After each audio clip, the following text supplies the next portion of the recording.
Hello everybody, JPEGO Death again, checking in from Starlight, not Starlight, from Sunshine Tidings Co-op, where last night we recorded a video on the QwaPA tutorial.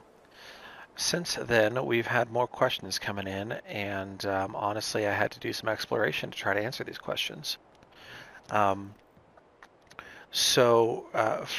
something I neglected last night is that the person who first showed me or told me how to do QwaPA is my good friend CHEWIE Games, and he has actually done a whole upside down house that he took and flipped every object in the house and decorated it and made it into an upside down home. I'm going to put that link in the description down below so that everybody can find that.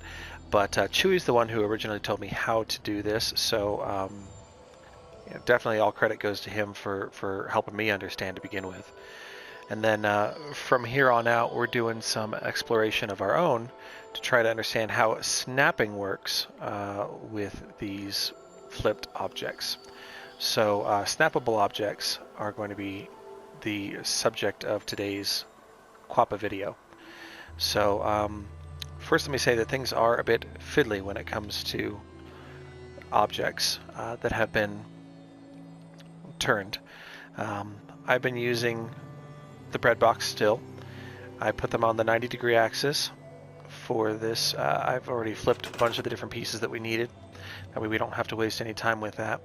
The basics of it are all in the video from yesterday. I used this bread box to flip, which means that this is the bottom of all these different pillars. And then I've also flipped these two pieces of wall.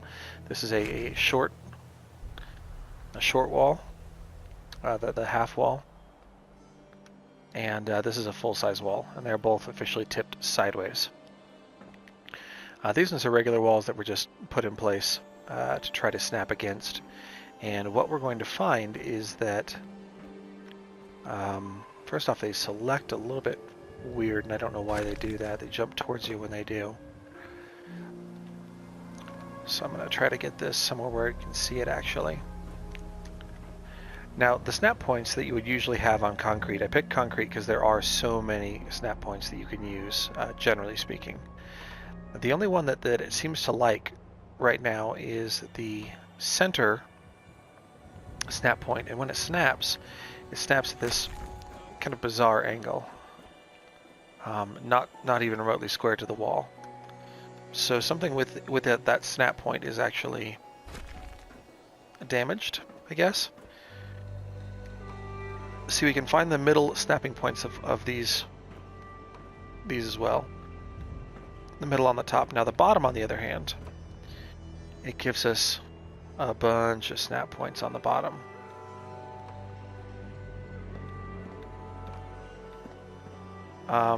So if you ever had a need for that exact bizarre angle when doing concrete walls, then good for you. But I'm also noticing here that it's actually snapping away from the wall. It's not actually connected to anything.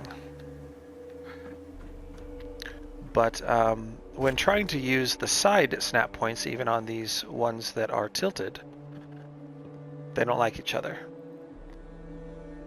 So the side snaps appear to be disabled or broken or something. They can go end to end. They still like the top and the bottom snap point. And then we come into taking a regular one that has not been done anything with, and the snap points get even crazier because it wants to find snap points. It looks like it's finding the one in the middle. Well, it was for a moment anyway.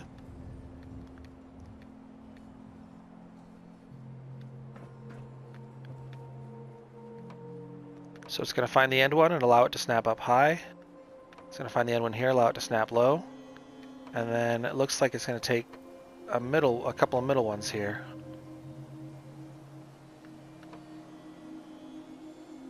So we can go there, we can go higher.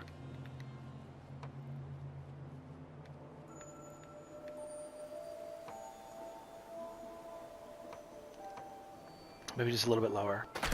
All right, well, so that's what this one wants to do. It is still straight. It has not gone sideways to conform with the others, so I can't explain the why of that, but there it is. Here is that little section of wall. Like I said before, the only snap points they really like are the middles. And again, there you can see the exaggerated angle on that one. They really like to go at that one for some reason. That's its snap point. So something about it is very strange. And then when we take another section of wall, for some reason, this one, when I flipped it, it actually originally snapped, or rather showed up in a different direction than I'd originally thought it was going to. Come on, where's the snap point? But, I mean, so the best thing I could say about concrete, at the very least, is that concrete is fiddly as hell. But it all still is conforming to that same angle, but on some really strange lines. This is sunk inside of itself on both counts. So I don't know why it's doing that, but that's what it wants to do. That's its snapping points at this point. So they're bizarre, but yes, if you really wanted to, they do snap somewhat. Now, just for the saying's sake, we also grabbed out a piece of roof to find out if these pieces can still attach to a roof or a floor.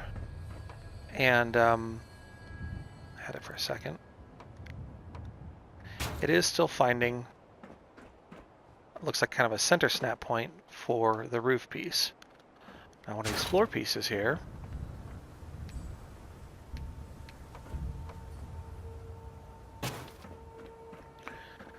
it's finding that same snap point, and it's at the floor height instead of the ceiling height.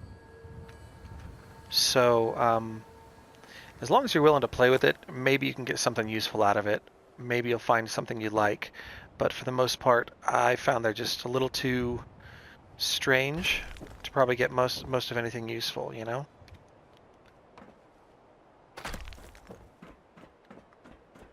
So I'm not sure how you would use those, but you can. Now over here, we have taken and I've tilted out a small sample shack. Got two walls, two separate walls, a foundation and a roof, and I did them all with this 10% bread box on the 10% shack, 10 degree rather, shack floor. And so, just for saying's sake, I can show you a few different things here. These floors also like to enjoy snapping on the sides, so those are still going to grab. If you look at it here, I mean, we are lined up side to side. But it's like this center line here is its fulcrum, its tip point. And, you know, we got our 10-degree tilt off of it. So we'll just leave that there for a moment. We're going to go fetch a section of wall. So this shack wall snaps here exactly like it should. No questions, no problems. And then this one snaps here. Now for some reason that I don't quite understand, it doesn't want to snap down low. It's snapping up high. Unless we take and rotate the wall around 180 degrees. Oh, it's going to do it the same here anyway. So it's still snapping to the floor, but the floor itself, its snapping, for some reason, is up high. I don't know why, but there it is. On the downside, it shifts it a little bit lower. It's actually sunk into the floor. So that's a little strange. I was looking at these two pieces, just the walls, the way they snapped together earlier. And for some reason here that I can't explain, on the outside so we can see better, they don't even snap straight to one another. And if we rotate this wall 180, oh, now you're not going to do it, you jerk. When I was doing this earlier, there it goes. This is going to jump down to the low side. And now we're going to snap it again. It's still the low side. Okay, maybe it has to do with that wall. Curious. Maybe this is the one that has the problems. Or one way it's going to snap high, and the other way it's going to snap low. No, it's not going to do it. Love it. So, anyway, you can build a little shack, a little snap shack. But things are going to be a little weird. Slap our roof onto this one. And this is all once again done with that 10% tilt. You know, for some reason the roof is shifted over, but everything is on that same, with the same bread box. I actually used the make static property to make sure I couldn't kick this box around. If you're ever going to be doing more than one object, it's kind of a good opportunity to do so. Otherwise you can kick your bread box and completely screw yourself up. Or the object could land underneath the bread box and shift the box or something like that. So FYI on that, that is what that's going to look like. Now one thing that I did rather like the look of, and I wanted to show you guys that real quick, is take our general selector post here, and I'm going to put it onto one of these little quarter floors, these quarter shack floors, and we are also going to tilt it to this same 10 degrees. So, we're going to make that bread box our target again. Come over here, make tilt. It goes over there.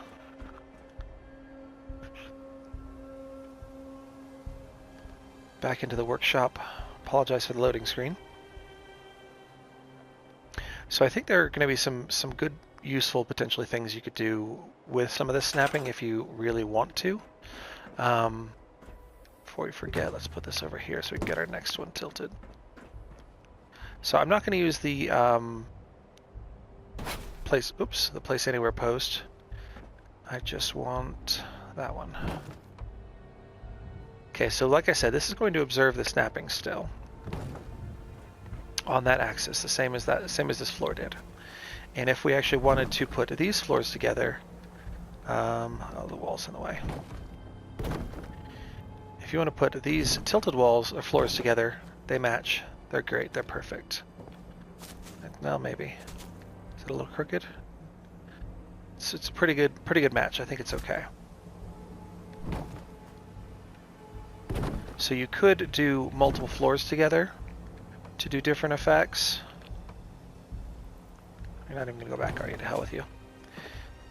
And just to show you on this one, this is the 20-degree floor. I did not yet make this bread box static. Just so that I can show you the process. If you do not know about this, we're going to push square for our target, go into our Pip-Boy, and part of this mod is that if you have FreeMaker, you can go to a chemical workbench and make the object called Make Static for QwaPA. This one right here. And when you have a target object like a bread box, and have it selected and push the X here, and come back out, it's going to flash for a second, and then that bread box is now static. I cannot kick that. I cannot do anything with it. If I wanted to pick it back up, I could, and then place it back down and play with it again. But it's static, and that goes for anything that you wanted to make static in the game. But we are going to once again make this our new target, and then we're going to take this floor that we selected over here and have it join its board here. Actually, I think this is a pretty bad example now that I'm thinking about it. What I was thinking is that if I just was trying to use the pieces I had out here, not really thinking about what I really wanted to have happen. Come on, load workbench. What I wanted to do was I wanted to take and show you that if you have, these two 10-degree pieces side by side, that you can actually do like the peaked roofs that you see in different places. But by using a 10 and a 20, that was kind of a bad choice on my part. But you can see that the snapping point, the more extreme the tilt is, the snap is still going to be out here. It doesn't really know any better. It's not it's more or less treating this as a flat object still. So if I try to snap there, I can snap up high. Or rather, it looks like it's snapped up high because it's the 10 degree. And then down here, doesn't even want to let me snap because we're in the ground, so that's not very helpful.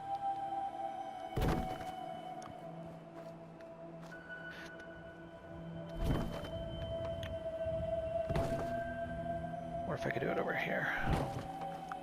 So here it is snapping to the bottom of the piece, mostly. Then, oh, I guess the mostly would be that this is also a, that's a tilted piece, so that's a bad example. Let's go grab a new one.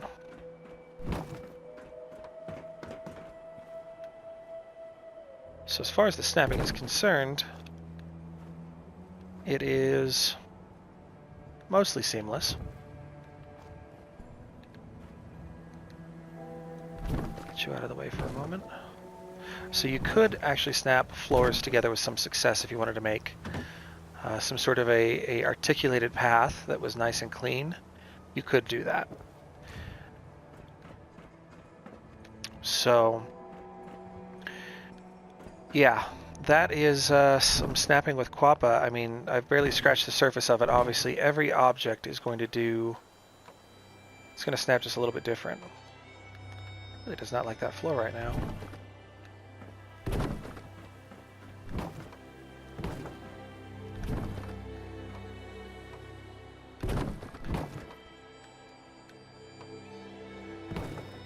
So some of the snapping points are going to be crooked. Some of them are going to be a little better off. You know, you're going to be able to potentially take and make, you know, ramps from one area to another, if you could work it out right. But then again, with a place anywhere instead of that weird gap, you can also do... Oh, come on. Lose the stick. There we go. You can also make that line up precise if you wanted it to.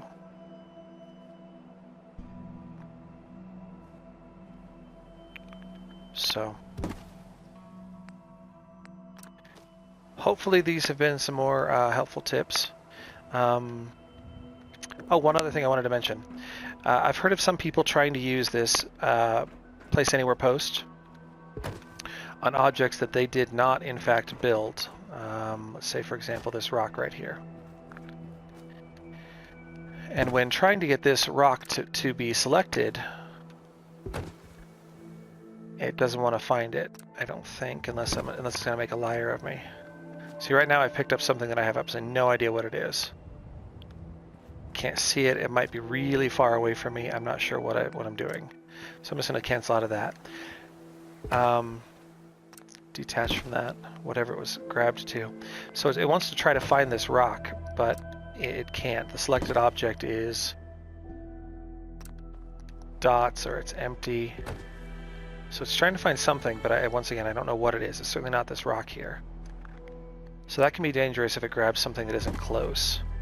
You know, it'll grab sometimes the closest object it can find, like let's say I wanted to move this Tata plant here. Maybe it's going to find the Tata, maybe it's going to find nothing, apparently. But if you pick something that you have built, it knows its name, it's a floor. So just for future reference, if anybody didn't know that, this is really only going to work for objects that you have placed. Even if if there is a rock that you know that you have, and you want to take this rock out, destroy it, replace it with the exact same rock from inside the workbench, then it will function. Same goes for things like cars. I had to use it for the doors at my Starlight. I took the diner doors off, but I couldn't interact with the... Or maybe I could, on second thought. I might be a liar. I'm sorry. Anyway, I'm rambling now, so forget it. JPEG signing off. Hopefully this has been any kind of useful for anybody.